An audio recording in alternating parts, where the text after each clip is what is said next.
नमस्कार दोस्तों, एक बार फिर से बहुत बहुत स्वागत है आप सभी का मेरे YouTube channel AYT India academy पर। दोस्तों, जो आज की वीडियो है इसमें हम जानेंगे जेड सर्टिफिकेशन के बारे में। जो लोग अवेयर हैं उनको इसमें डिटेल नॉलेज मिलने वाली है, और जो लोग अवेयर नहीं है जेड क्या है उनको भी ये पूरी जानकारी मिलेगी कि भाई ये सर्टिफिकेशन क्या है और इसको करने से क्या बेनिफिट होगा या क्या फायदा होगा। तो चलिए फिर ज्यादा वक्त न गवाते हुए शुरू करते हैं वीडियो को। Let's start.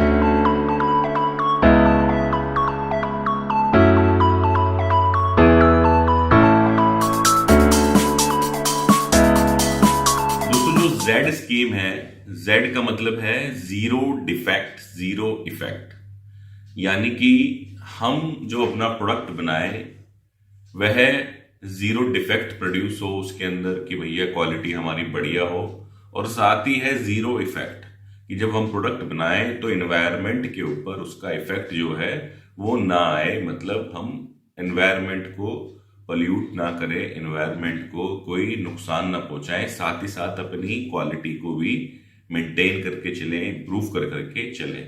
तो ये जो मेन पर्पज है स्कीम का, ये गवर्नमेंट ऑफ इंडिया ने स्कीम शुरू की है, या सर्टिफिकेशन अगर मैं कहूं तो ये गवर्नमेंट ऑफ इंडिया ने शुरू किया है। और ये स्पेशली डिजाइन है एमएसएमईज के लिए, जो हमारी माइक्रो स्मॉल मीडियम एंटरप्राइजेज होते हैं उनके लिए ही ये अवेलेबल है।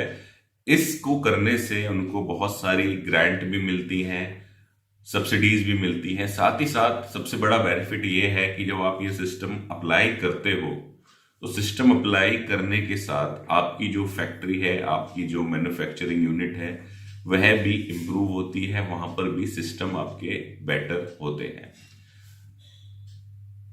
अभी हमारे जो सामने है ये जेड का ब्रोशर है, जिसके अंदर उन्होंने बताया हुआ है गवर्नमेंट ने कि क्या क्या बेनिफिट्स आपको होंगे जेड स्कीम को करने से। वही हम एक बार जान लेते हैं। तो जैसे यहां लिखा है, get ready to be bronze certified MSME within 24 hours. तो इसमें कुछ कैटेगरीज हैं सर्टिफिकेशन की, वह मैं बताऊंगा, जिसमें से ब्रॉन्ज है जिसको आप 24 घंटे के अंदर आप सर्टिफाइड हो सकते हो। जेड स्कीम को लागू क्यों किया गया? जो हमारी एमएसएमईज हैं उन तक कोई भी जो सिस्टम ओरिएंटेड बातें हैं, क्वालिटी से रिलेटेड चीजें हैं, नहीं पहुंचती। जो लोग ऑटोमोबाइल सेक्टर से जुड़े हैं उनके लिए तो बढ़िया है, वहां कस्टमर ड्रिवन है कि कस्टमर जो है प्रेशर डालता है और लोग बाग जो है ऑडिट वगैरह करा करके अपना सिस्टम मेंटेन कर लेते हैं। लेकिन जो अदर यूनिट है जो खुद का प्रोडक्ट बना रहे हैं या लोकल मार्केट के लिए काम करते हैं, तो वहां पर अवेयरनेस नहीं है सिस्टम्स को लेकर के, एनवायरनमेंट को लेकर के, डिफेक्ट्स को लेकर के।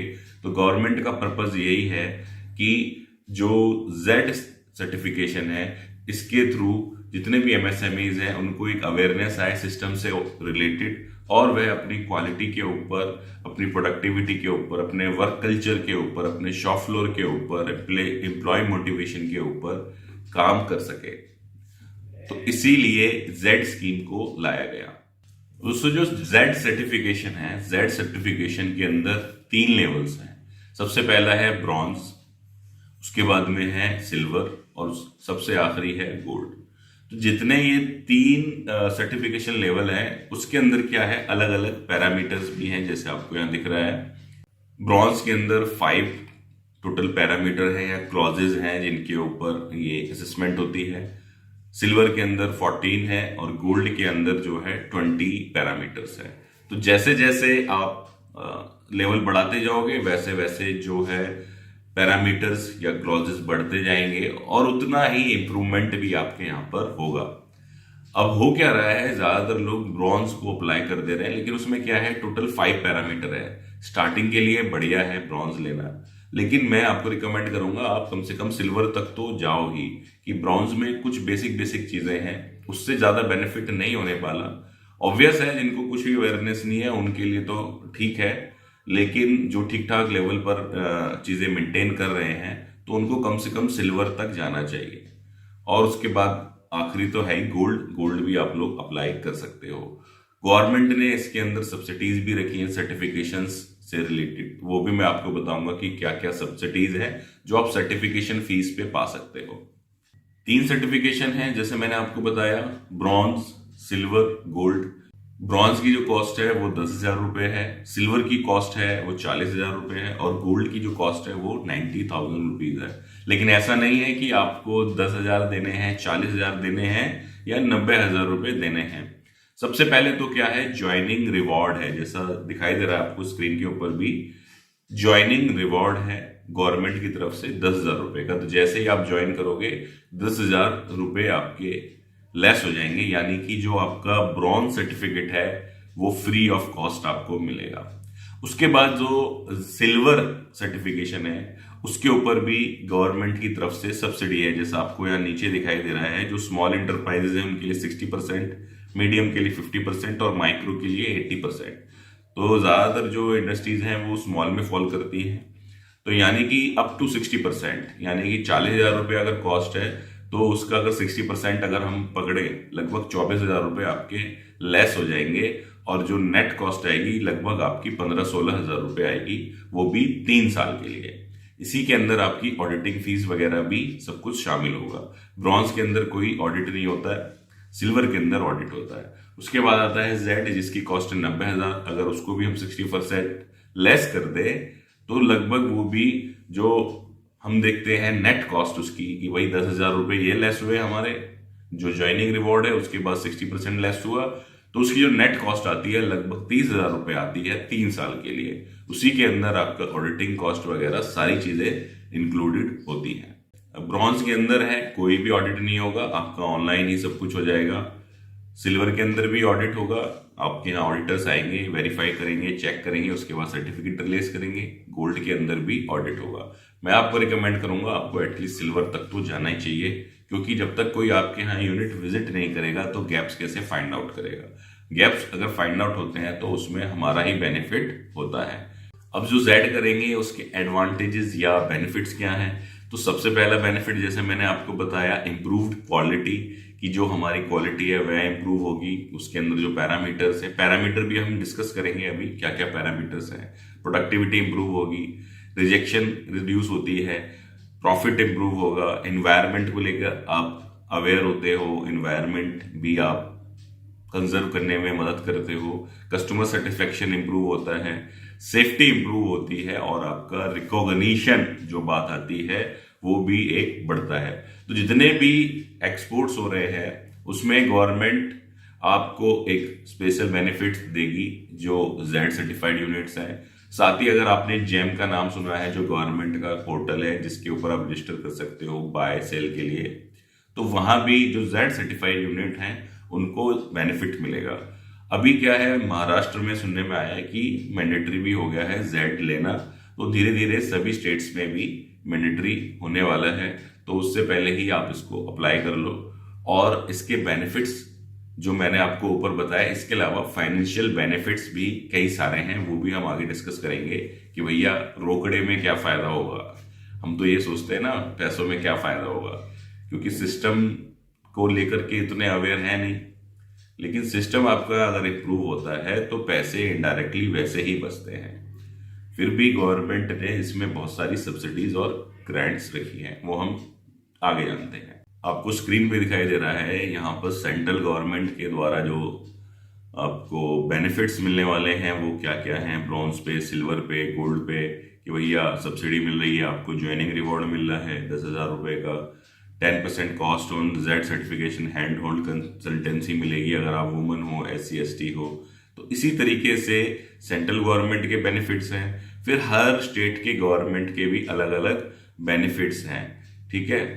उसके बाद में यहाँ पर कुछ बैंक्स के भी बेनिफिट्स हैं। मैं आपको बैंक्स वाले बेनिफिट्स दिखाता हूँ। जैसे ICI बैंक आपको 25% कंसेशन देगा सिल्वर और गोल्ड के ऊपर, 25% कंसेशन देगा प्रोसेसिंग फी के अंदर। येस बैंक देगा 0.5 concession on processing fees and rate of interest के ऊपर भी आपको बेनिफिट देगा।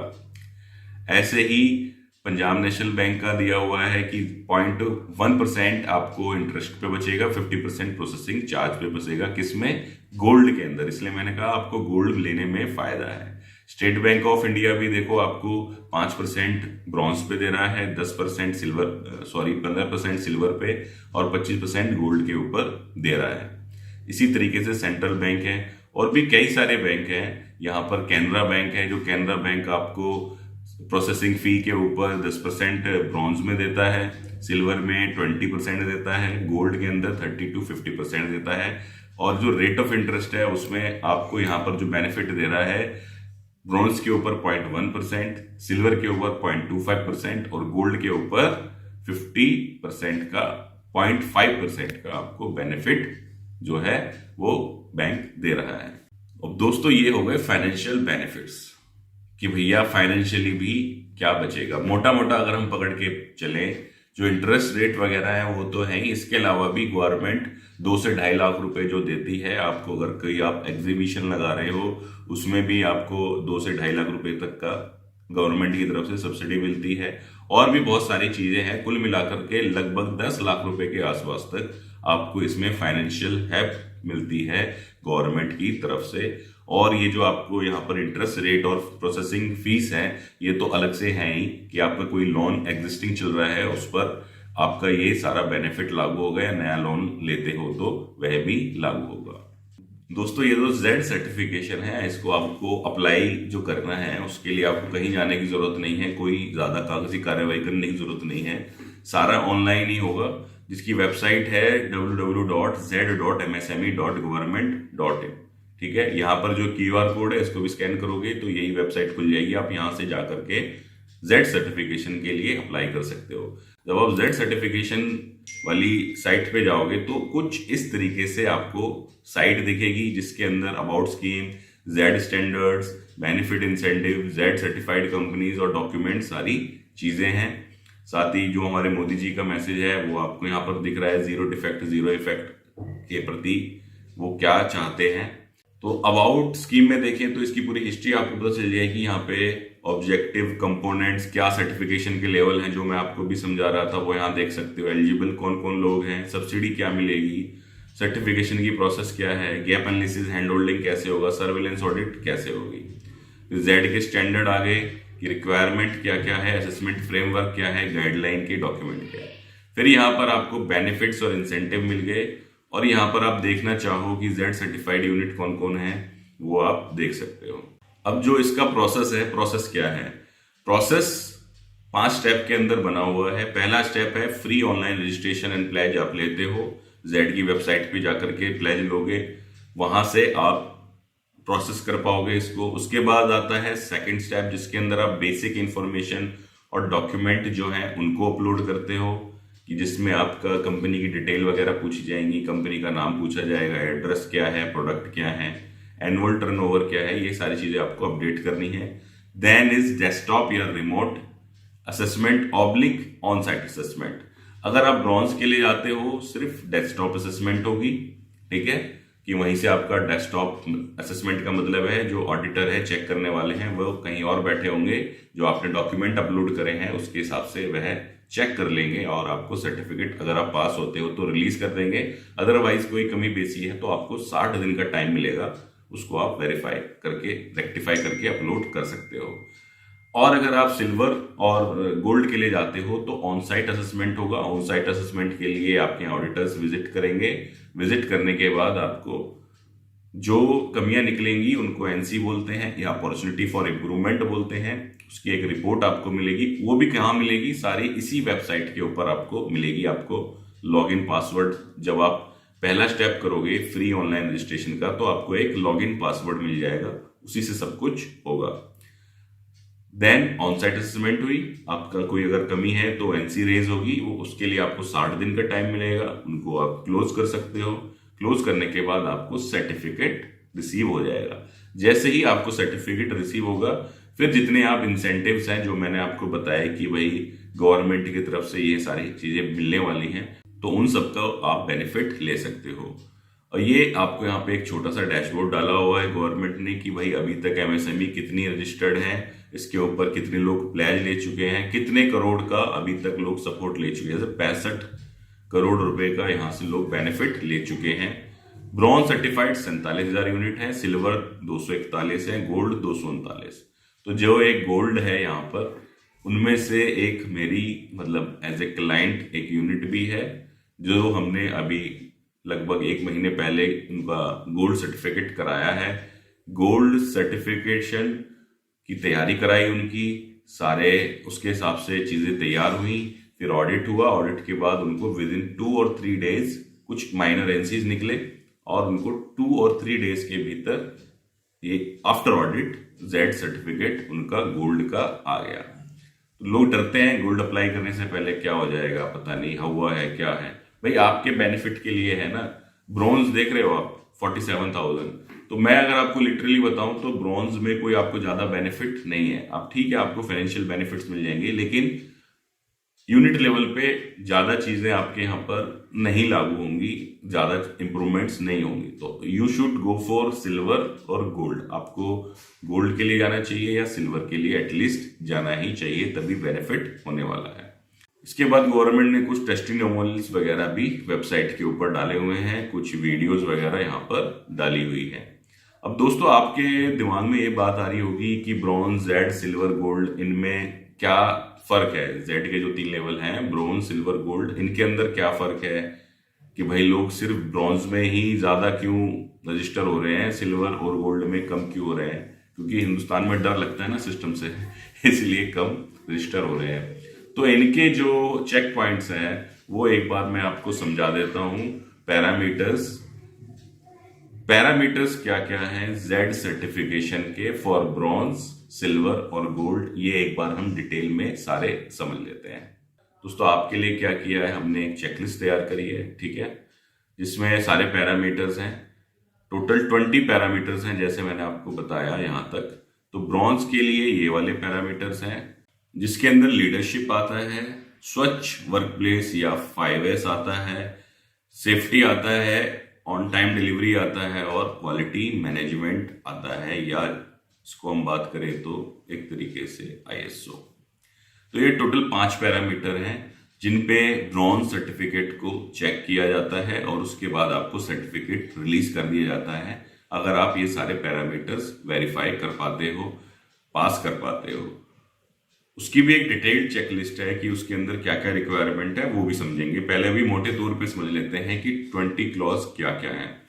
देन जो सिल्वर सर्टिफिकेशन है उसके अंदर क्या होगा, ये ब्रॉन्ज वाले तो कवर होंगे ही, उसके अलावा ये वाले जो हैं ये एक्स्ट्रा क्लॉजेस सिल्वर के अंदर कवर होंगे, जिसके अंदर आ गया आपका ह्यूमन रिसोर्स मैनेजमेंट HR, यानी कि इसके अंदर आपका ज्वाइनिंग का क्या प्रोसेस है, ट्रेनिंग का क्या प्रोसेस है, ये सारी चीजें आपसे पूछी जाएंगी। Then is daily work management या DWM, कि भैया आप जो काम कर रहे हो उसको कैसे डेली बेस पे मॉनिटर कर रहे हो, उस पर अगर कोई कमी बेशी मिल रही है तो कैसे एक्शन ले रहे हो। Then is plant maintenance and calibration, इसके अंदर आपकी मशीन की मेंटेनेंस का हमारा क्या सिस्टम है और जो हमारे इंस्ट्रूमेंट वगैरह यूज होते हैं उनकी कैलिब्रेशन का क्या सिस्टम है, क्या रिकॉर्ड है, वो सारी चीजें चेक होंगी। उसके बाद है नोवा क्लॉज प्रोसेस कंट्रोल के अंदर सारा चेक किया जाएगा कि जो आप प्रोडक्ट बना रहे हो उसकी क्वालिटी को कैसे मेंटेन कर रहे हो, प्रोसेस को कैसे कंट्रोल कर रहे हो, ये सारा इसके अंदर पूछा जाएगा। Then product quality and safety, जिसके अंदर आप कोई टेस्टिंग करा रहे हो क्या अपनी प्रोडक्ट की, थर्ड पार्टी कोई टेस्ट होता है, वो सारी चीजें आती हैं। देन इज मटेरियल मैनेजमेंट, जिसके अंदर आपका फीफो, ट्रेसिबिलिटी, ये सारी चीजें आ गई। उसके बाद है आपका एनर्जी मैनेजमेंट, कि आपने जो रिसोर्सेज लगाए हुए हैं एनर्जी के, उन पे आप सेविंग के लिए क्या क्या एक्शन ले रहे हो, ये सारी चीजें चेक होगी। और आपने क्या क्या आइडेंटिफाई किया है कि आपके यहाँ क्या टॉप एनर्जी कंजम्पशन वाले रिसोर्सेज हैं, उनको कैसे आप रेक्टिफाई कर रहे हो, उसमें क्या क्या आप इंप्रूवमेंट्स कर रहे हो जिससे कि एनर्जी बचे। ये भी क्या हुआ, मॉनिटरी बेनिफिट हुआ अपनी यूनिट के लिए। देन इज इन्वायरमेंट मैनेजमेंट, कि इन्वायरमेंट को लेकर के आपका क्या रोल है, क्या उसके लिए आप क्या एक्शंस ले रहे हो। फिर मेजरमेंट एनालिसिस, कि आप क्या चीजें किस तरीके से चीजों को मेजर कर रहे हो, उसको कैसे एनालाइज कर रहे हो, ये सारा इसके अंदर आएगा। तो टोटल कितने पैरामीटर हो गए, 14 पैरामीटर्स हो गए जिसपे सिल्वर को रेट किया जाएगा। ठीक है, अब आते हैं गोल्ड में क्या होगा, ये और पैरामीटर जो हैं आपके 6 पैरामीटर एडिशनल्स वो जुड़ जाएंगे। ब्रॉन्ज में कितने हैं, 5, सिल्वर में कितने हो गए 14, ठीक है, ब्रॉन्ज में हमारे हो गए 5, सिल्वर में 14 हो गए, और गोल्ड में कितने हो गए हमारे 20 पैरामीटर्स। इसके अंदर सप्लाई चेन मैनेजमेंट, ठीक है, जो आपके सप्लायर हैं उनसे जो मटेरियल आता है उसको कैसे आप इंस्पेक्ट करते हो, उनका कैसे सिलेक्शन करते हो, ये सारी चीजें। रिस्क मैनेजमेंट की आपके यूनिट में जो रिस्क हैं उनको आपने कैसे आइडेंटिफाई किया, चाहे वो इंटरनल रिस्क हो या एक्सटर्नल रिस्क हो। उसके बाद है वेस्ट मैनेजमेंट, 3M, मुदा मुरी मुरा, कि आपने अपने प्रोसेस के अंदर क्या वेस्ट को आइडेंटिफाई किया है, कहाँ पे मैन पावर ज़्यादा लग रही है, कहाँ पे ट्रांसपोर्टेशन ज़्यादा लग रही है, उसको कैसे आपने ऑटोमेट किया या करने का प्लान कर रहे हो, यही सारी चीज़ें इसमें चेक होंगी। टेक्नोलॉजी सिलेक्शन एंड अपग्रेडेशन, कि भैया कहाँ कहाँ पे आप कन्वेयर्स वगैरह प्लान कर रहे हो, ये सारी चीज़ें यहाँ आएगा। देन है नेचुरल रिसोर्सेज कंजर्वेशन, ये जो नेचुरल रिसोर्सेज हैं, वाटर है, एयर है, इनके लिए आप कंजर्वेशन के लिए क्या क्या चीजें अपने यहाँ कर रहे हैं। देन है CSR, कॉर्पोरेट सोशल रिस्पॉन्सिबिलिटीज, ठीक है, तो वो भी आप इसके अंदर चेक करवाएंगे अपने यूनिट का CSR, कि भैया आप सोशल रिस्पॉन्सिबिलिटी क्या क्या फॉलो कर रहे हो, अपने एम्प्लॉयज को क्या क्या बेनिफिट्स दे रहे हो, ये सारी चीजें इसके अंदर चेक होंगी। तो आपका ये गोल्ड सर्टिफिकेशन का 20 पैरामीटर्स का ऑडिट होगा। ऑडिटर आपके यहाँ पर आएगा, सारी चीजों को वेरीफाई करेगा, और आपके कोई गैप हैं तो उनको बताएगा कि आप इनको ऐसे ठीक करो, और सर्टिफिकेशन आपको इसके बाद रिलीज हो जाएगा। तो दोस्तों इसके अंदर एक और चीज है जो आपको बताने वाली है। आप यहाँ देख रहे हो कुछ को मैंने ग्रीन ऐसे हाईलाइट किया हुआ है, यहाँ भी और यहाँ भी, 5, 7, 12, 13। तो अगर आपके पास ISO 45001 है तो आप थर्ड जो क्लॉज नंबर है ये आपको ऑडिट कराने की जरूरत नहीं है। मतलब जब आपके यहाँ ऑडिटर आएगा तो ये थर्ड नंबर पॉइंट नहीं देखेगा, क्योंकि आपके पास ऑलरेडी सेफ्टी मैनेजमेंट का सिस्टम लगा हुआ है। देन 9000 अगर आपके पास है तो फिफ्थ पॉइंट भी आपका चेक नहीं होगा। अगर आपने कोई लीन सर्टिफिकेशन किया हुआ है, जैसे पहले स्कीम चलती थी LMCS, लीन मैन्युफैक्चरिंग कम्पिटिटिवनेस स्कीम, अगर उसका कोई आपके पास सर्टिफिकेट है तो आपका DWM नहीं चेक होगा। देन एनर्जी मैनेजमेंट, अगर आपने 50001 लिया हुआ है तो एनर्जी मैनेजमेंट आपका नहीं चेक होगा। देन इज एनवायरमेंट मैनेजमेंट, अगर आपने 14001 लिया हुआ है तो आपका ये पॉइंट चेक नहीं होगा, यानी कि 1, 2, 3, 4, 5। तो अगर आप गोल्ड के लिए अप्लाई कर रहे हो और आपके पास ऑलरेडी ये सर्टिफिकेशन है तो आपको 15 पैरामीटर्स ही चेक कराने हैं। ऐसे ही आप अगर सिल्वर के लिए अप्लाई कर रहे हो तो आपको क्या करना है, 14 - 5 हो गया, तो 5 पैरामीटर 14 में से नहीं कराने ऑडिट, उसी के बेस पे आपका सिल्वर का सर्टिफिकेशन हो जाएगा। अब दोस्तों डिटेल चेकलिस्ट भी एक बार समझ लेते हैं कि डिटेल चेकलिस्ट जेड की क्या है। तो यहां जैसे अगर हम पॉइंट वाइज चलें, जैसे पहला पॉइंट आया लीडरशिप पैरामीटर, उसका डिस्क्रिप्शन, उसकी रिक्वायरमेंट क्या क्या है, डॉक्यूमेंट्स क्या क्या चाहिए, और मैंने यहाँ पे डाल दिया ब्रॉन्ज लेवल तक क्या चाहिए, सिल्वर तक क्या चाहिए, गोल्ड तक क्या चाहिए। अब दोस्तों कंटिन्यू करने से पहले मैं आपको बता दूं कि अगर आप भी गोल्ड सर्टिफाइड होना चाहते हो तो हम आपकी उसमें मदद कर सकते हैं। उसके लिए आपको जो नीचे नंबर दिखाई दे रहा है इसके ऊपर आपको व्हाट्सएप के ऊपर या कॉल के ऊपर कांटेक्ट करना है। हम आपकी यूनिट का एक बार गैप एनालिसिस कर लेंगे कि आप कहाँ पे खड़े होते हो, कहाँ स्टैंड करते हो, और उसके बाद आपको ये गोल्ड सर्टिफिकेशन की जर्नी में आपकी मदद कर सकते हैं। रिकमेंड आपको मैं यही बार बार कर रहा हूं कि आप ब्रॉन्ज पे ना जाकर के सिल्वर या गोल्ड पर जाएं, तभी हमारे लिए बेनिफिट है एज ए यूनिट, तभी चीजें हमारे यहाँ पर कुछ इंप्लीमेंट होंगी, सुधार आएगा। कर किस लिए रहे हम ये सारा, कि हम वर्ल्ड वाइड एक रिकॉग्निशन हमको मिले, हमारे यहाँ सुधार आए, ठीक है। तो उसके लिए कुछ पैरामीटर्स तो हों जो हमारे यहाँ इंप्लीमेंट हो कि जब बाहर से कोई यूनिट विजिट करने के लिए आए, क्योंकि गवर्नमेंट जो है जेड सर्टिफाइड यूनिट्स को बहुत ज्यादा प्रमोट कर रही है और आगे और भी ज्यादा प्रमोट करेगी, खास तौर पे एक्सपोर्ट्स के लिए, कि कोई अगर एक्सपोर्ट्स के लिए आता है तो उनके साथ डेटा शेयर किया जाएगा कि भाई ये हमारी जेड सर्टिफाइड यूनिट्स हैं, आप इनको आकर के विजिट करो, और इनके यहाँ आपको काफी चीजें जो हैं वेल इंप्लीमेंटेड मिलेंगी, क्योंकि इन्होंने इस लेवल का सर्टिफिकेशन किया हुआ है। तो जेड के अंदर क्या है, बहुत सारे जो सर्टिफिकेशंस हैं उनसे अच्छी अच्छी चीजें ली गई हैं और उनको डाला गया है ताकि आपके यहाँ पर जो ये इतने सारे सिस्टम्स हैं वो इम्प्लीमेंट हो सके और आप एज ए सिस्टमेटिक यूनिट काम कर पाओ। अब कंटिन्यू करते हैं चेकलिस्ट पे। जैसा मैंने बताया आपको टोटल 20 पैरामीटर्स हैं, 5 ब्रॉन्ज में, 14 सिल्वर में और 20 गोल्ड के अंदर। अब एक एक करके थोड़ा डिटेल के अंदर जान लेंगे कि क्या क्या रिक्वायरमेंट है किस किस पैरामीटर की। तो जो सबसे पहला पैरामीटर है लीडरशिप। लीडरशिप के अंदर मेनली रिक्वायरमेंट क्या है कि आप कंपनी की रोल्स एंड रिस्पॉन्सिबिलिटी डिफाइन हो कि क्या बंदा क्या काम करता है, तरीके से लिखा हो। ऑर्गेनाइजेशन चार्ट आपका डिफाइन हो और उनकी जो रिस्पॉन्सिबिलिटीज हैं प्रॉपरली डिफाइन हो, क्वालिटी के लिए, प्रोडक्शन के लिए, मेंटेनेंस के लिए एटसेट्रा। ये सारा पहले उसके अंदर आपका चेक होने वाला है। साथ ही साथ आपके जो ऑब्जेक्टिव्स हैं, क्वालिटी ऑब्जेक्टिव्स कह लीजिए या केपीआईज कह लीजिए कंपनी के, वो डिफाइन आपके होने चाहिए कि आपका टारगेट क्या है, कि भाई प्रोडक्शन को कितना इंप्रूव करना है, क्वालिटी को कितना रिड्यूस करना है, एनर्जी कॉस्ट को कितना रिड्यूस करना है। ये सारी रिक्वायरमेंट क्लॉज नंबर 1 जो कि लीडरशिप है उसके अंदर आता है। देन है स्वच्छ वर्कप्लेस। जो लोग 5S से अवेयर हैं तो इसके अंदर क्या है, सारा आपका 5S चेक होने वाला है स्वच्छ वर्कप्लेस के अंदर, कि भैया आपका 5S की टीम डिफाइन हो, उनके SOPs बने हो, 5S की चेकलिस्ट बनी हो, 5S के जोन लीडर्स डिफाइन हो और एक ऑडिट का सिस्टम होना चाहिए और ऑडिट में कोई कमी बेशी मिलती है तो उस पर एक्शन होना चाहिए और ट्रेनिंग होनी चाहिए लोगों की 5S के ऊपर। देन आता है थर्ड पैरामीटर जो है हमारा ऑक्यूपेशनल वर्क प्लेस सेफ्टी, जिसके अंदर रिक्वायरमेंट क्या है, आपकी सेफ्टी पॉलिसी बने हो, सेफ्टी के सिस्टम हो, ठीक है, आपने जितने भी आपके यहाँ सेफ्टी के कंसर्न हैं उनको आइडेंटिफाई किया हुआ है क्या, जिसको हम क्या बोलते हैं, उसको हम बोलते हैं HIRA, hazard identification and risk assessment.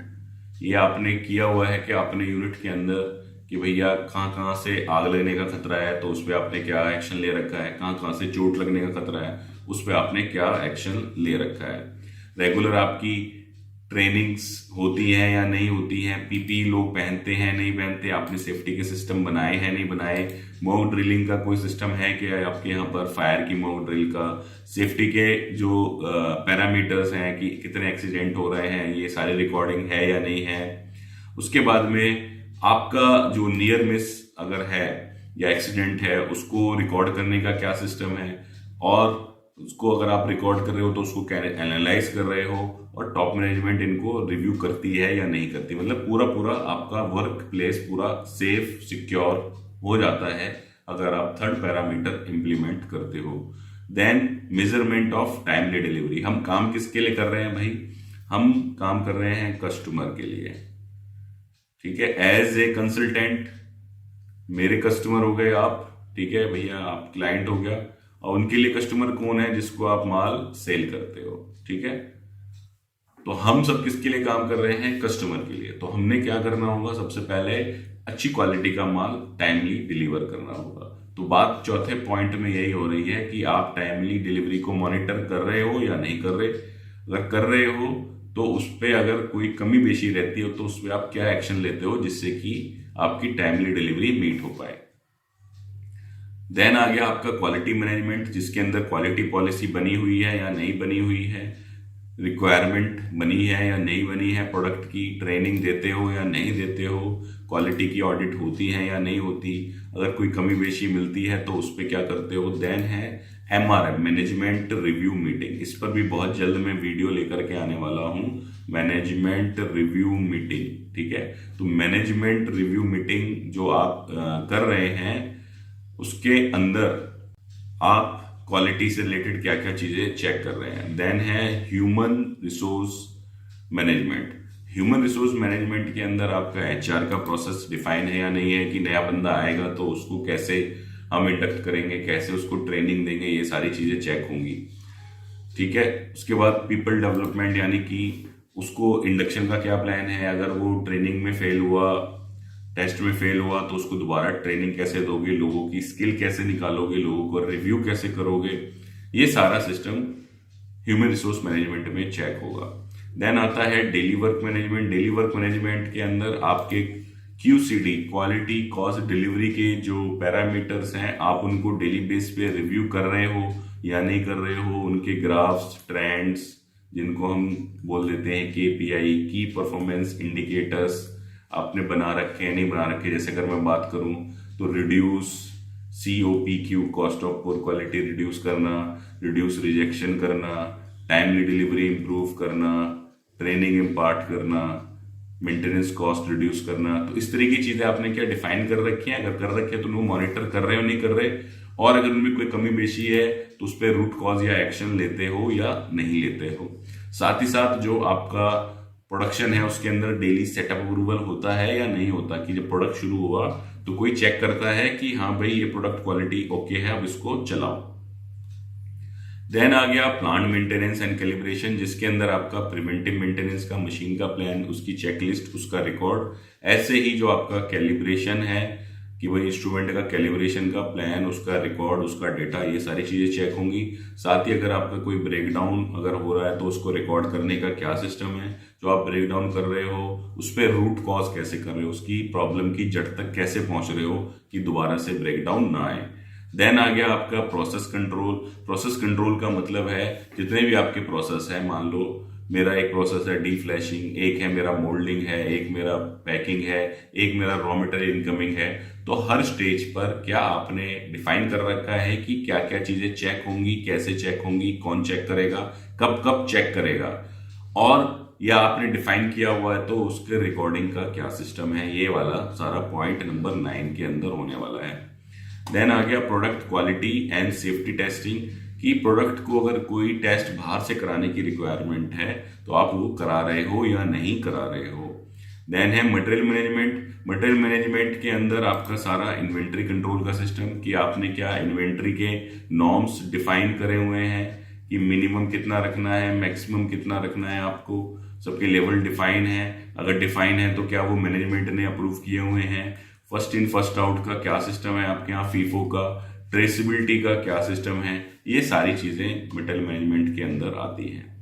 Then है एनर्जी मैनेजमेंट, यानी कि जो आपके यहाँ प्लांट के अंदर एनर्जी लग रही है, चाहे वो डीजल हो, चाहे वो इलेक्ट्रिसिटी हो, चाहे वह कोई गैस हो, तो इस प्रकार की जो एनर्जी आपके यहाँ लग रही है, क्या आपने जितने भी रिसोर्स हैं उनको आइडेंटिफाई किया है, उनके टारगेट को सेट किया हुआ है, उनका जो रिकॉर्ड है उसको मेजर कर रहे हो, आप एम्प्लॉयज को ट्रेनिंग दे रहे हो, और रेगुलर ऑडिट होती है या नहीं होती है एनर्जी की, और कोई कमी बेशी है तो उसका रूट कॉज करते हो या नहीं करते हो। ये सारा एनर्जी मैनेजमेंट के अंदर चेक होगा।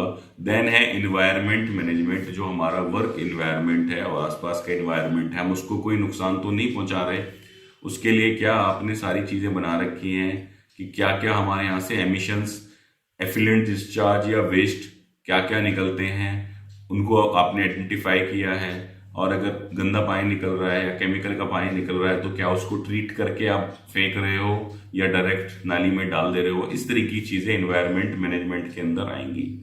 देन है measurement and analysis. Measurement analysis में जैसा मैंने आपको बताया, defect, rework, rejection, cost of poor quality, customer satisfaction, ये सारी चीजें आप KPI में मॉनिटर कर रहे हो या नहीं कर रहे हो, की परफॉर्मेंस इंडिकेटर्स में।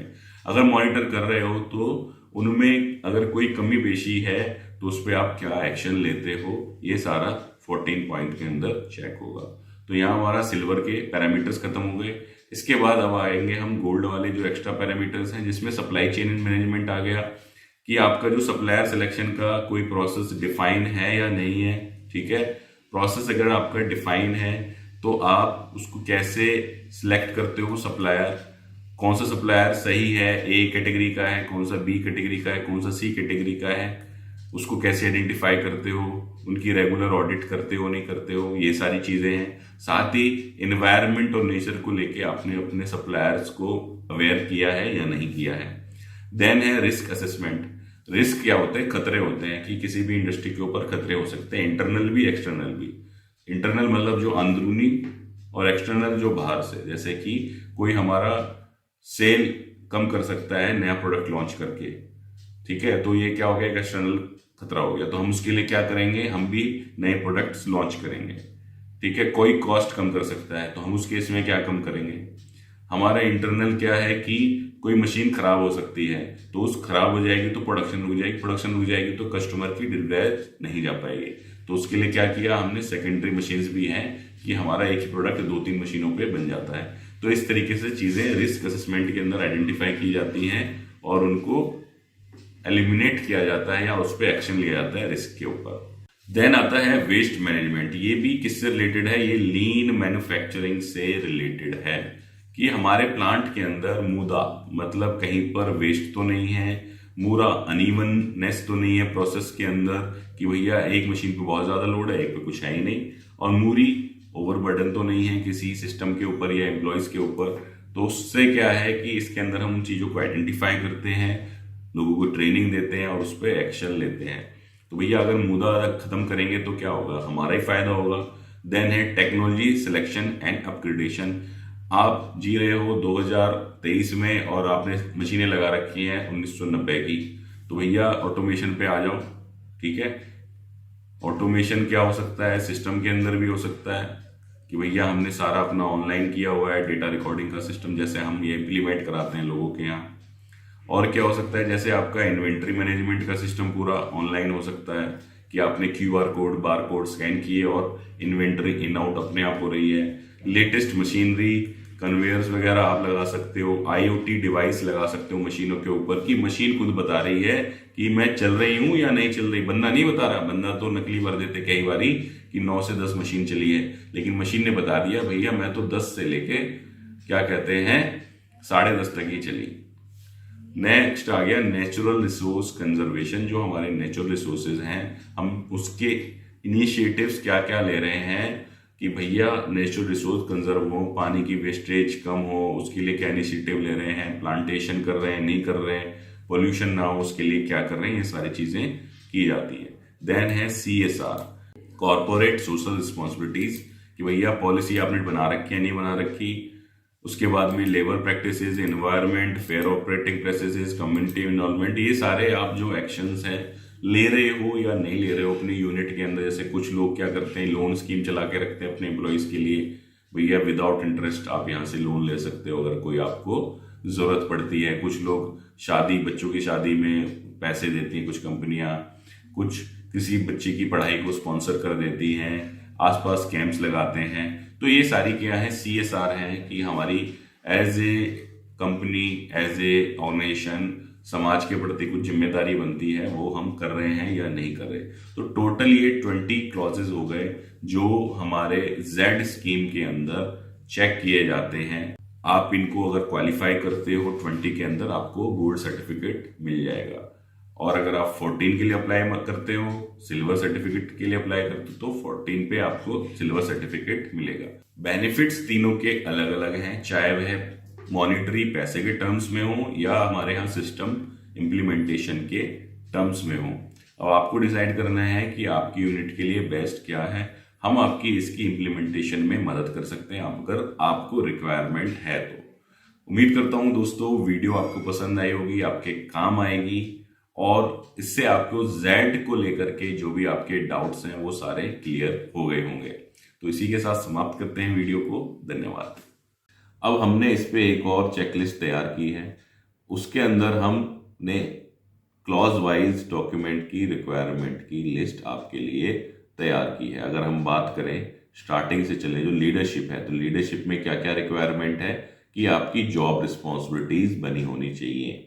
ठीक है भाई, ये तो हो गई चेकलिस्ट, अभी जो हम देख रहे थे ये हो गई हमारी चेकलिस्ट। ठीक है, लेकिन हमें क्या चाहिए, हमें पूरी एक डिटेल लिस्ट चाहिए कि भाई कागज या डॉक्यूमेंट्स हमें कौन कौन से मेंटेन करने हैं। तो उसके लिए हमने क्या किया, ये इस प्रकार से एक चेकलिस्ट आपके लिए तैयार कर दी कि भाई जो हमारा लीडरशिप वाला जो क्लॉज है इसके अंदर हमें ये 4 डॉक्यूमेंट बनाने हैं। पहला डॉक्यूमेंट क्या है, जॉब रिस्पॉन्सिबिलिटीज का, कि हर बंदे की रिस्पॉन्सिबिलिटी डिफाइन हो। फिर क्या है आपका KRA KPI का रिव्यू का सिस्टम क्या है, की रिजल्ट एरिया, की परफॉर्मेंस इंडिकेटर, मतलब कि एम्प्लॉय की जो परफॉर्मेंस है उसको कैसे मॉनिटर करते हो। देन है आपका ऑर्गेनाइजेशन चार्ट, ऑर्गेनाइजेशन चार्ट बना हुआ है या नहीं। ऑर्गेनाइजेशन चार्ट जिनको नहीं पता मैं बता देता हूँ कि कितने कंपनी में डिपार्टमेंट हैं, डिपार्टमेंट के एचओडी कौन कौन है, कौन के अंदर कितने कितने बंदे आते हैं, किसकी रिपोर्टिंग किसको है। तो ये इस तरीके से एक चार्ट तैयार होता है, उसको ऑर्गेनाइजेशन चार्ट बोलते हैं। देन आपका एमआरएम का क्या सिस्टम है। उसके बाद आता है स्वच्छ वर्क प्लेस या 5S। उसमें टोटल आप 8 डॉक्यूमेंट मिनिमम तैयार करने होंगे, जिसके अंदर आपको 5S जोन और जोन की लिस्ट, 5S जोन लीडर्स आपने शॉप फ्लोर पर डिस्प्ले कराया या नहीं कराया, 5S की ऑडिट के रिकॉर्ड, फिर जो ऑडिट में जो एनसी निकली यानी कि जो कमियां निकली उस पर क्लोजर आपने क्या किया, क्या एक्शन आपने लिया। Then monthly chart of audit records, then before after 5S के पोस्टर शॉप फ्लोर पे होने चाहिए, 5S की एसओपी या वर्क इंस्ट्रक्शन शॉप फ्लोर पे लगी होनी चाहिए और वो मेंटेन होनी चाहिए। ये हमारा दूसरे क्लॉज की डॉक्यूमेंट्स की रिक्वायरमेंट है। देन आ जाते हैं ऑक्यूपेशनल वर्क प्लेस सेफ्टी। इसके अंदर आपकी कंपनी की safety policy, department wise PPE matrix कि भाई किस डिपार्टमेंट में कौन कौन से पर्सनल प्रोटेक्टिव इक्विपमेंट्स की रिक्वायरमेंट है, जैसे कि ग्लव्स किस किस डिपार्टमेंट में चाहिए, शूज किस किस डिपार्टमेंट में चाहिए। देन है नियर मिस रिकॉर्ड कि भाई कितने नियर मिस आपके यहाँ हुए, उनका क्या रिकॉर्ड है, एक्सीडेंट रिकॉर्ड का रजिस्टर, मॉक ड्रिल का प्लान, सेफ्टी ऑडिट और उसका रिकॉर्ड, देन सेफ्टी ऑडिट में जो कमियां निकली उनका record, safety poster shop floor पर डिस्प्ले करना, और एक शीट बनती है hazard identification and risk assessment, जिसको हम हीरा शीट बोलते हैं, जिसमें हमारी कंपनी के अंदर कितने तरीके के हजार्ड मौजूद हैं, उन पे हमने क्या क्या मेजर्स लगा रखे हैं जिससे कि एक्सीडेंट वगैरह ना हो।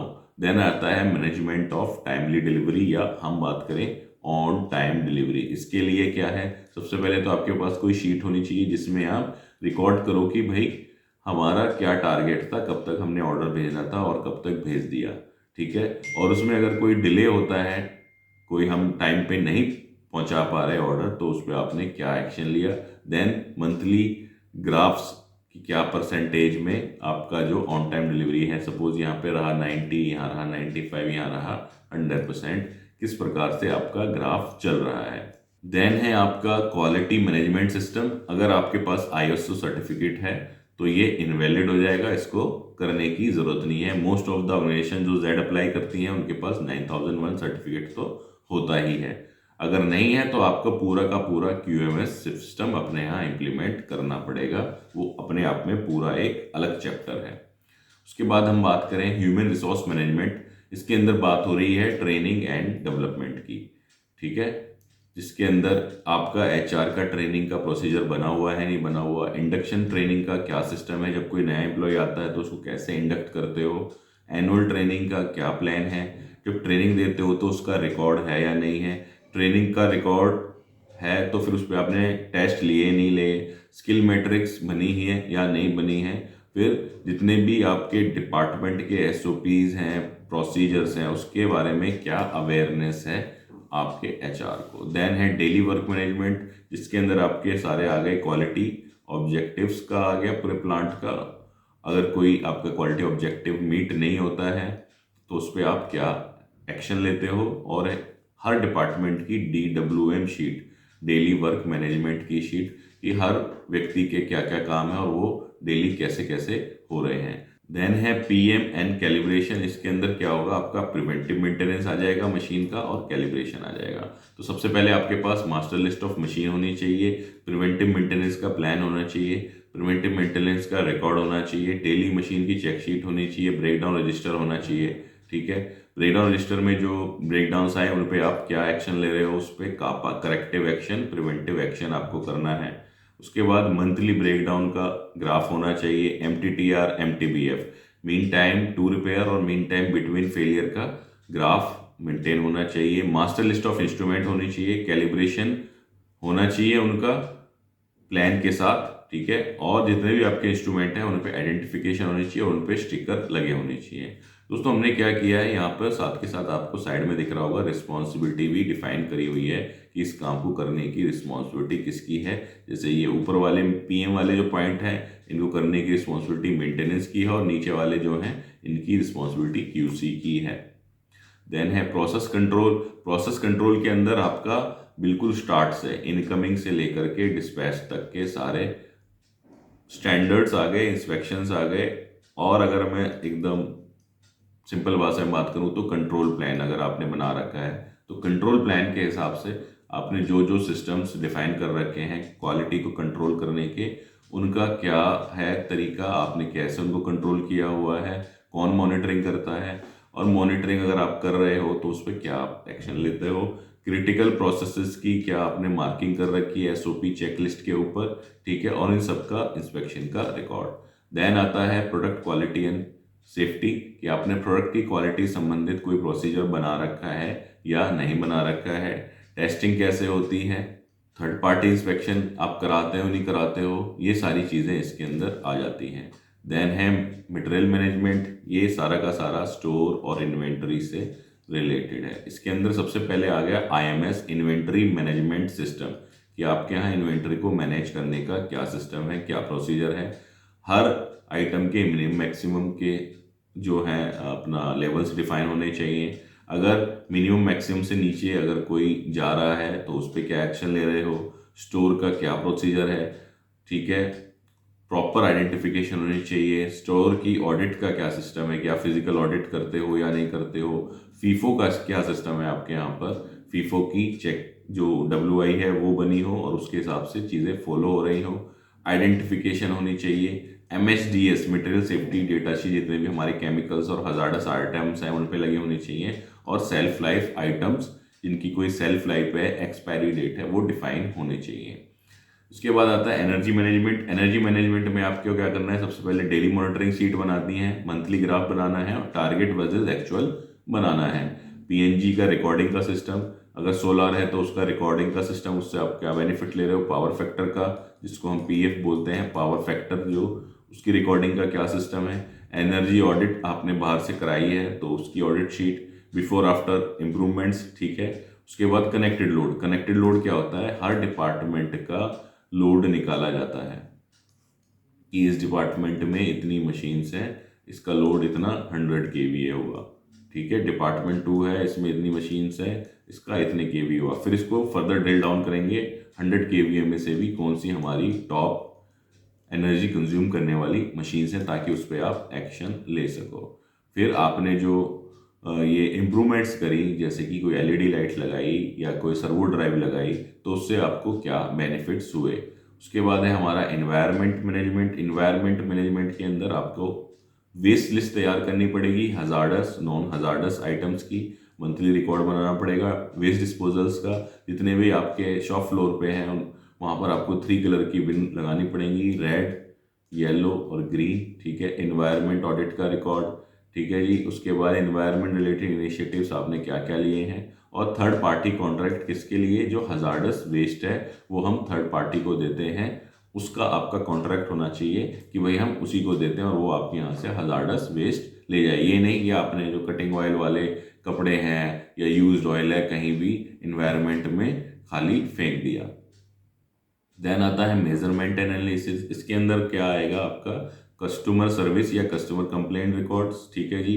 कापा क्या लिया आपने, डिफेक्ट का रिवर्क का क्या डेटा है आपके पास, डिफेक्ट रिफर रिजेक्शन जो है उस पर आप क्या एक्शन ले रहे हो, मंथली ट्रेंड ऑफ कस्टमर्स क्या है, मंथली डिफेक्ट रिजेक्शन का परसेंटेज क्या है, कॉस्ट ऑफ पुअर क्वालिटी का कैलकुलेशन ऑफ ग्राफ्स, और कापा ऑन लो कस्टमर रेटिंग, अगर आप सर्वे कराया आपने कस्टमर का, ठीक है, तो उस पर आपने क्या एक्शन लिया। देन आता है हमारा सप्लाई चेन मैनेजमेंट, जो कि हो गया हमारा परचेज मैनेजमेंट। दोस्तों वीडियो थोड़ी सी लंबी बन रही है, लेकिन हम इसके अंदर सारी की सारी चीज़ें कवर करने की कोशिश कर रहे हैं कि अगर आप जेड गोल्ड के लिए अप्लाई कर रहे हो तो आप यहाँ से देख करके सारी चीज़ों को कर सको। दोस्तों अब इसके अंदर क्या है, सबसे पहले आपका परचेज का SOP या जो आपका PFD है वो डिफाइन होना चाहिए कि परचेज करने का क्या प्रोसीजर है। अप्रूव्ड सप्लायर की लिस्ट होनी चाहिए, सप्लायर रजिस्ट्रेशन फॉर्म होना चाहिए, सप्लायर का ऑडिट का प्लान और रिकॉर्ड होना चाहिए, और कोई अगर लो स्कोरिंग सप्लायर है तो उस पर क्या कापा लिया, सप्लायर रेटिंग और कापा, अगर लो स्कोरिंग कोई सप्लायर है उस पर आपने क्या करेक्टिव एक्शन प्रिवेंटिव एक्शन लिया, और मंथली सप्लायर रेटिंग और ऑडिट का ग्राफ।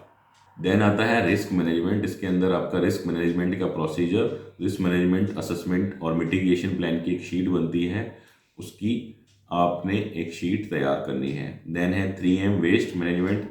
इसके अंदर आपको क्या करना है, कॉस्ट ऑप्टिमाइजेशन या प्रोसेस इंप्रूवमेंट की आपको एक पीपीटी तैयार करनी है। ठीक है, उसके अंदर आपको सारे बिफोर आफ्टर डालने हैं, उसके अंदर आपको टारगेट सेट करने हैं कि भाई हमारा पहले मटेरियल मूवमेंट जो है मैनुअल था और हमने भी टारगेट लिया है कि इस पर कन्वेराइज कर देंगे, इससे हमें ये बेनिफिट होगा। इस तरीके के आपको पीपीटी तैयार करनी होगी। देन है technology selection and upgradation. Technology selection upgradation के अंदर आपका सेम चीज़ कि आपने कोई स्मार्ट आईओटी डिवाइस, ठीक है, कोई सेंसर्स, कोई लेटेस्ट मशीनरी जो आपने प्लांट के अंदर इंस्टॉल की हो वो यहाँ आएगा। देन है natural resource conservation. Natural resource conservation के अंदर आपका वाटर हार्वेस्टिंग का सिस्टम, वाटर यूजेस आप कितना कर रहे हो, सोलर एनर्जी का यूजेस, प्लांटेशन ड्राइव आपने क्या करी, टारगेट क्या है अपने नेचुरल रिसोर्स कंजर्वेशन के। ठीक है, और जैसे आपने कोई ओपनिंग कर दी विंडो की नेचुरल लाइट आने के लिए, इस तरीके के आप इनिशिएटिव्स दिखाओगे और इसकी भी एक आप पीपीटी या पावर पॉइंट प्रेजेंटेशन तैयार कर सकते हो। देन आता है CSR या corporate social responsibilities. As a MSME आप कितना अफोर्ड कर सकते हो और आप कितनी आप इनिशिएटिव्स ले रहे हो सोसाइटी के लिए, वो आपको यहाँ पे डालना है। सबसे पहले आपको अपनी पॉलिसी तैयार करनी है कि हमारी क्या पॉलिसी है, और जो आप इनिशिएटिव्स ले रहे हो, जैसे आप किसी की स्कूल फी दे रहे हो, कोई लंगर लगा रहे हो, कोई हेल्थ कैंप लगा रहे हो, कोई ब्लैंकेट डिस्ट्रीब्यूट कर रहे हो, तो इसका आपको एक पावर पॉइंट प्रेजेंटेशन तैयार करना है। देन है MRM। MRM क्या है, सबके लिए एक जर्नल होगा, मैनेजमेंट रिव्यू मीटिंग। ठीक है, कि जितने भी सबके टारगेट्स हैं वो टारगेट्स अचीव हुए या नहीं हुए और उस पर हमने क्या एक्शन प्लान बनाया, ये सारा का सारा आपको इसमें डालना है। MRM एजेंडा पॉइंट्स में डालना है, MRM का प्लान बनाना है, और क्लॉज नंबर 1 से लेके 20 तक इसके अंदर आना चाहिए। उनका एक मिनट्स ऑफ मीटिंग बनना चाहिए और वो मैनेजमेंट से साइन होना चाहिए। तो टोटल लगभग ये सारे डॉक्यूमेंट्स हैं जो आपको जेड गोल्ड के लिए आपको तैयार करने होंगे। अब दोस्तों, इसमें या तो आप ये डॉक्यूमेंट्स खुद तैयार कर सकते हो या ऑलरेडी आपके पास होंगे ये सारे डॉक्यूमेंट्स, वहाँ से आप अप्लाई कर सकते हो। अगर आपके पास ये डॉक्यूमेंट्स नहीं हैं तो हमने क्या किया है, आपके लिए एक कोर्स तैयार किया है। कोर्स का नाम है zero defect zero effect gold certificate preparation kit ready to use all formats, जिसके अंदर हमने क्या किया है, सारे के सारे जो फॉर्मेट्स हैं वो हमने यहाँ पर उठा करके डाल दिए हैं। सबसे पहले हमने यहाँ जेड गोल्ड की चेकलिस्ट डाली है, फिर इसके अंदर हमने अवेयरनेस पीपीटी डाली है और कैसे आप डॉक्यूमेंट्स को अपलोड करोगे वह डाला है इनिशियल स्टेज पे। जेड डॉक्यूमेंटेशन के ऑल क्लोजेस जितने भी हैं 20 के 20 क्लोजेस वो यहाँ पर आपको मिलेंगे। उसके बाद जो मैं आपको ये चेकलिस्ट दिखा रहा हूँ डिपार्टमेंट वाइज चेकलिस्ट, ये इसके अंदर आपको मिलेगी। उसके बाद आपको यूजर मैनुअल मिलेगा रजिस्ट्रेशन का, जिसको देख करके आप जेड के लिए अप्लाई कर पाओगे। और ये जो जेड के ऑल डॉक्यूमेंटेशन की क्लॉजेज हैं इसके अंदर क्या है, इस तरीके से हमने तैयार किया है पूरा का पूरा, क्लॉज 1, क्लॉज 2, क्लॉज 3, क्लॉज 4, इस प्रकार से आपको सारी चीज़ें मिलेंगी। जैसे हम क्लॉज 1 की बात करें तो क्लॉज 1 में जो जो डॉक्यूमेंट्स हैं वो यहाँ पर डाल दिए गए हैं। अगर हम क्लॉज 2 की बात करें स्वच्छ वर्क प्लेस, तो उसके अंदर जो रिक्वायरमेंट है वो यहाँ पर हमने सारे फॉर्मेट्स डाल दिए हैं। तो आपको करना क्या है, सिर्फ हमारी जो अपनी ऐप है AYT इंडिया अकेडमी की, उस पे जाना है, या आपको जाना है किस पर, हमारी जो साइट है, साइट क्या है हमारी www.learn.aytindia.com पर आप जाओगे तो इस प्रकार से एक पेज खुलेगा। उस पर आप अपना मोबाइल नंबर डालिए, रजिस्टर करिए, तो आपको ये कोर्सेज दिखने लगेंगे और उसके अंदर आपको ये जीरो इफेक्ट वाले कोर्स पे जाना है, बाय करना है और वहाँ से आप डाउनलोड कर पाओगे। अब कुछ लोगों को क्या होता है, डाउनलोड तो कर लेते हैं लेकिन वो एक्सट्रैक्ट नहीं कर पाते और फिर कमेंट्स करते हैं सर आपने पैसे ले लिए, हमें फॉर्मेट नहीं मिल रहे, ये सारी चीज़ें। तो इसमें क्या है दोस्तों कि वायरस वगैरह ना जाए, तो हम फाइल को जिप मोड में अपलोड करते हैं। तो जिप मोड में जो आपको फाइल अपलोड हुई है तो आपको क्या करना पड़ेगा, एक्सट्रैक्ट करना पड़ेगा। तो उसके लिए आपको .rrr एक्सट्रैक्टर डालना पड़ेगा या pzip करके एक एक्सट्रैक्टर आता है वो डालो और आप फाइल को पूरा का पूरा एक्सट्रैक्ट कर पाओगे, मतलब उसके फोल्डर को खोल पाओगे। दोस्तों, अगर आप लोगों को ये जेड गोल्ड वाला सर्टिफिकेट बाय करना है तो लिंक हमने डिस्क्रिप्शन में डाल दिया है, वहां से जाकर के आप इसको बाय कर सकते हो, या सीधा हमारी ऐप या हमारी जो वेबसाइट है उसके ऊपर भी आप जा सकते हो। उम्मीद है दोस्तों वीडियो आप लोगों को पसंद आई होगी और आपके काम आएगी। वीडियो अगर आपको अच्छी लगी है तो वीडियो को लाइक करना ना भूलें, और चैनल पे पहली बार आए तो चैनल को भी सब्सक्राइब कर दें। धन्यवाद।